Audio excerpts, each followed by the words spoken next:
Assalamualaikum warahmatullahi wabarakatuh. Saya akan membahas tentang standarisasi jaringan komputer.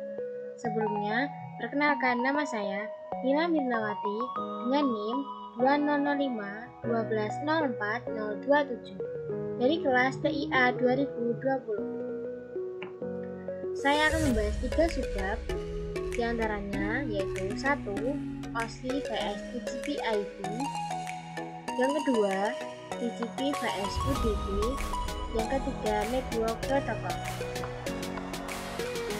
Kita ke subbab yang pertama, OSI vs TCP IP.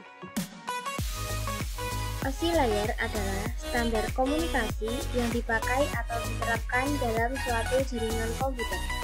TCP layer adalah standar komunikasi data yang sering digunakan pada internet untuk suatu proses tukar-menukar atau saling mengirim data dari suatu komputer ke komputer lainnya dalam suatu jaringan internet. OSI layer dengan TCP layer memiliki perbedaan yang cukup banyak. Hal ini disebabkan karena OSI layer dan TCP layer dirancang berbeda, walaupun pada dasarnya memiliki kegunaan yang cukup sama. OSI layer memiliki 7 buah layer, yaitu physical layer, data link layer, network layer, transport layer, session layer, presentation layer, dan application layer. Sedangkan TCP layer hanya memiliki 4 buah layer, yaitu network access layer, internet layer, transport layer, dan application layer yang keempatnya memiliki fungsi atau kegunaan yang berbeda pada tiap layernya. TCP layer ini merupakan suatu protokol spesifik atau yang bersifat khusus, sedangkan OSI layer merupakan suatu protokol independen atau yang bersifat sendiri. Pada layer teratas yang digunakan OSI layer adalah application layer, presentation, dan juga session layer yang digabungkan dalam satu layer, sedangkan TCP layer pada bagian teratas hanya menggunakan satu layer, yaitu layer application.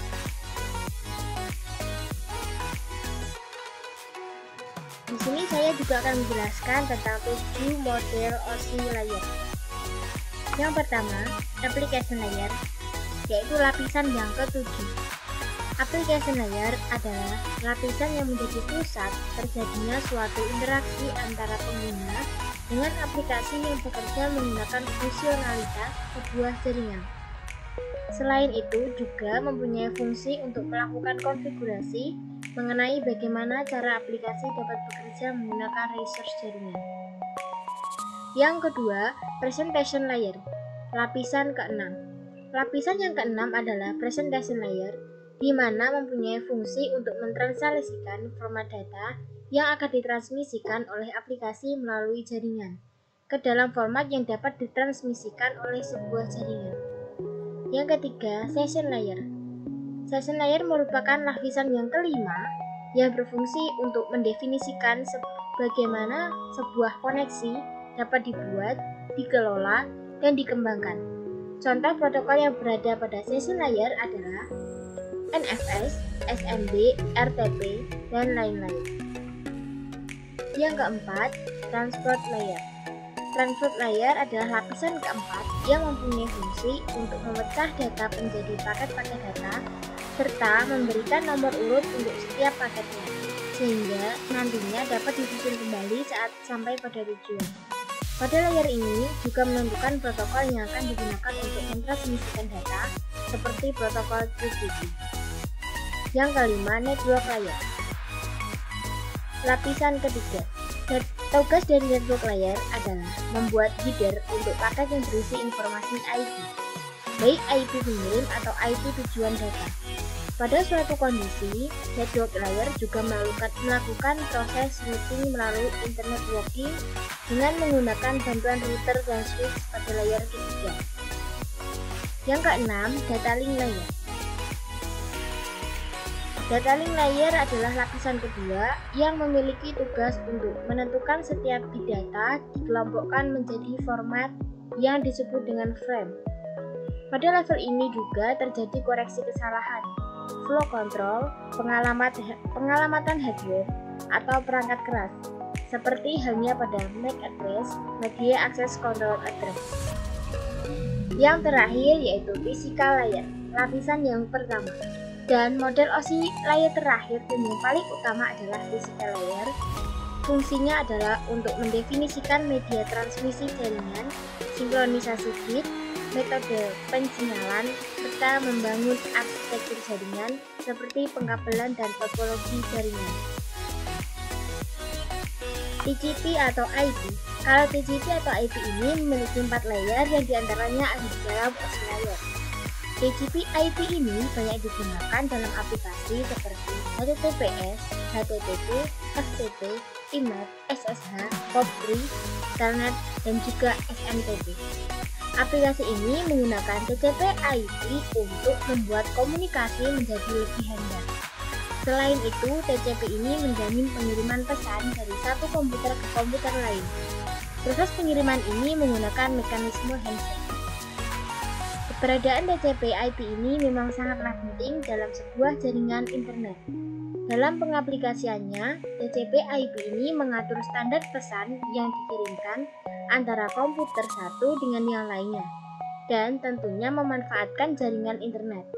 Hal ini membuat proses pertukaran data menjadi lebih mudah dan terarah. Sebab yang kedua, TCP vs UDP. TCP Transmission Control Protocol dan UDP User Datagram Protocol adalah protokol jaringan yang mentransfer data Anda melalui internet dari perangkat ke server web. UDP merupakan salah satu tipe protokol yang mempunyai karakteristik tidak berbasis koneksi. Dan sebaliknya, TCP menggunakan koneksi.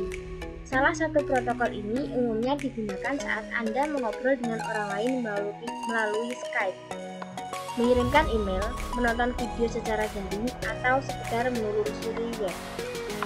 Meski begitu, ada perbedaan antara aplikasi yang menerapkan protokol UDP dan TCP.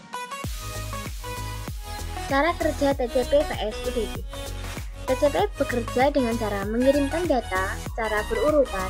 Misalnya, Anda ingin mengirimkan file A ke Z, sistem TCP memungkinkan Anda menerima file A ke Z secara berurutan. Sementara itu, UDP bekerja secara tidak berurutan, sehingga file yang dikirim secara bersamaan tidak bisa diprediksi kapan yang sampai pertama kali. Sebab yang terakhir yaitu network protocol. Protokol jaringan komputer adalah aturan yang ada dalam sebuah jaringan komputer yang harus ditaati oleh pihak pengirim dan penerima agar dapat saling berkomunikasi dan bertukar informasi, meskipun memiliki sistem yang berbeda. Di awal kemunculannya pada awal tahun 1970-an, protokol hanya dipakai untuk menghubungkan beberapa node saja. Baru kemudian pada awal tahun 1990-an, saat ini, internet tumbuh dengan pesat di seluruh dunia. Berbagai jenis protokol mulai bermunculan. Namun, dengan banyaknya jenis protokol tersebut, malah menimbulkan sebuah masalah, yaitu adanya ketidakcocokan dari jenis protokol jaringan pabrik dengan jenis lainnya, sehingga tidak bisa saling berkomunikasi. Protokol memiliki banyak fungsi dalam jaringan komputer. Tidak semua protokol mempunyai fungsi yang sama. Beberapa di antaranya berfungsi sama meskipun ada di tingkatan yang berbeda. Sejumlah protokol harus bergabung dulu dengan protokol lainnya untuk membangun sistem komunikasi yang utuh. Hanya itu yang bisa saya sampaikan, kurang lebihnya saya mohon maaf. Wassalamualaikum warahmatullahi wabarakatuh. Terima kasih.